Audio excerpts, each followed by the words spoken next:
Hi viewers. Big boss season 1 நடந்த சுவாரஸ்யமான மக்களால் அதிகம் பேசப்பட்ட ஒரு தரமான சம்பவத்தை பற்றி தான் இந்த வீடியோவில் நம்ம பார்க்க போகிறோம். பிக் பாஸ் சீசன் 1 கலந்துக்கிட்ட ஒரு தரமான ஒரு கண்டஸ்டன்ட் யார் அப்படின்னா பரணி அவர்கள். இவர் அந்த வீட்டில் அதிக நாள் ட்ராவல் பண்ணாமல் இருந்திருந்தாலும் கொஞ்ச நாள் இருக்கும்போதே மக்கள் மத்தியில் அதிகமாக பிரபலப்பட்டிருக்கிறாரு. இதுக்கு காரணம் என்ன அப்படின்னா, அவர் அந்த ரூமோட மெர்ஜ் ஆகாமல் நான் வீட்டுக்கு வெளியே போகணும், என் வீட்டுக்கு போகணும் அப்படிங்கிற மாதிரி அவர் பிக் பாஸ் கிட்ட அதிக கோரிக்கை வச்சார்.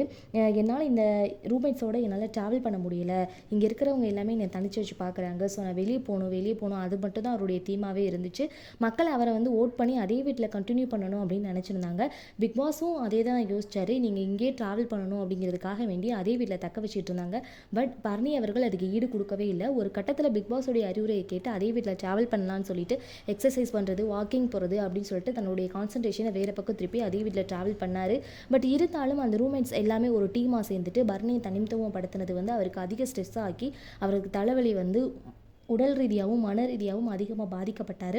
இதனாலேயே பிக் பாஸ் கிட்ட வந்து நான் இங்கே இருக்க முடியாது, என்னால் இங்கே ட்ராவல் பண்ண முடியாது, எல்லாரும் என்னை தனிச்சு வச்சு பார்க்குறாங்க, இதனால் எனக்கு ரொம்ப கஷ்டமாக இருக்குது அப்படின்னு சொல்லிட்டு நிறைய தடவை கோரிக்கை வச்சுருப்பாங்க. பட் பிக் பாஸ் வந்து அது ஒரு பொருட்டாகவே மதிக்காததுனால இவர் ஸ்மோக்கி கார்னர் பக்கத்தில் இருக்கக்கூடிய ஒரு வேலி வழியை தாண்டி போயிடலாம் அப்படிங்கிற பிளானில் ஏறி குதிக்க போவார். அப்போ தான் பிக் பாஸுடைய சவுண்ட் வரும், நீங்கள் கீழே ரூமுக்கு வாங்க அப்படிங்கிற மாதிரி.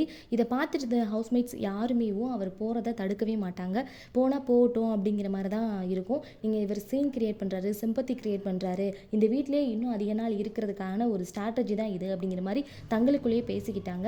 இதை பார்த்துட்டு இருந்த அப்போதைக்கு இருந்த ஸ்னேகன் அப்படிங்கிறவர் என்ன சொல்லியிருப்பார் அப்படின்னா, அவர் வந்து சீன் கிரியேட் பண்ணுறாரு, போனால் போகட்டும், யாருமே அவர் டிஸ்டர்ப் பண்ண வேண்டாம் அப்படிங்கிற மாதிரி சொல்லியிருப்பாங்க. அப்போதைக்கு மக்கள் மத்தியில் ஸ்னேகனுடைய நன்மதிப்பு அந்த டயத்தில் குறைஞ்சிருக்குன்னே சொல்லலாம். அதுக்கப்புறம் பிக் பாஸ் சவுண்டை கேட்டுட்டு பரணி அவர்கள் கீழே வந்து பிக் பாஸ் ரூமுக்கு போயிருப்பாங்க. அப்போ பிக் பாஸ் வந்து என்ன பிரச்சனை அப்படின்னு கேட்கும்போது அவர் சொல்லுவார், என்னால் இங்கே இருக்க முடியாது, நான் வெளியே போகணும் அப்படிங்கிற மாதிரி சொல்லும்போது பிக் பாஸும் என்ன செய்வாங்கன்னா, நீங்கள் கொஞ்சம் நேரம் வெளியே வெயிட் பண்ணுங்க அப்படின்னு சொல்லிட்டு அப்புறம் பிக் பாஸ் சவுண்டில் சொல்லுவாங்க, பரணி நீங்கள் ரூல்ஸ் மீறி இருக்கீங்க, அதனால வேண்டி நீங்கள் இந்த ரூமை விட்டு வெளியே போகணும், இந்த ஹவுஸ்மேட்ஸ் விட்டு நீங்கள் வெளியே போகணும் அப்படிங்கிற மாதிரி சொல்லிடுவாங்க. மற்ற ஹவுஸ்மேட்ஸ் எல்லாத்துக்குமே அது வந்து ரொம்ப ஷாக்கிங்கான ஒரு விஷயமா தான் இருக்கும். ஏன் அப்படின்னா, பரணியை வந்து ஒரு சீன் கிரியேட் பண்ணுறாரு, அவர் வந்து இதே வீட்டில் ரொம்ப நாள் இருக்கணும் அப்படின்றதுக்காக வேண்டி அவர் யூஸ் பண்ணக்கூடிய ஸ்ட்ராட்டஜி தான் அப்படிங்கிற மாதிரி ஒரு ஐடியாவில் தான் இருந்திருப்பாங்க.